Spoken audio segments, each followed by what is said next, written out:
the importance of the ego is actually very underrated.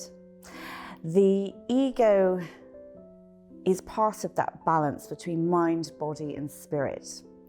The ego is our not our higher selves, but it is part of that part of ourselves that really is there to protect us, stop us getting caught up in situations which might be embarrassing or might get us into difficulties or trouble somehow.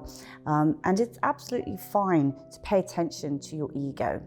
Oftentimes, we put a lot of emphasis on following your gut, listening to your intuition, but it can sometimes be at odds with your ego.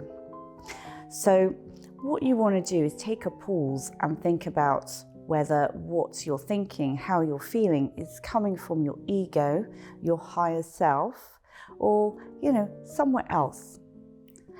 Very often, our emotional selves, our intuition, our gut instinct, our higher self, whatever you want to call it, is wanting to go in a particular direction. But our ego will step in and say, hold on a minute.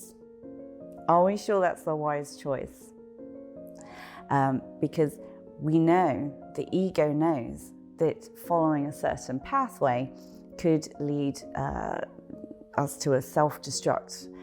Certainly that those negative energies, like feeling embarrassed, we all get embarrassed, yeah?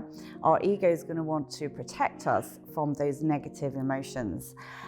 So it's absolutely fine to put the brakes on sometimes, take a moment, even if what's stopping you is coming from your ego rather than your intuition.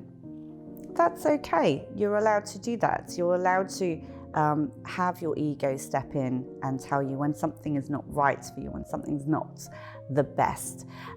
So absolutely, as long as you take that pause, listen, work out if it's your emotions or your mindset is pushing you in a different direction.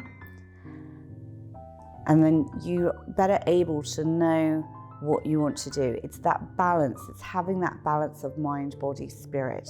It's basically the ego, the higher self, and then our physical selves.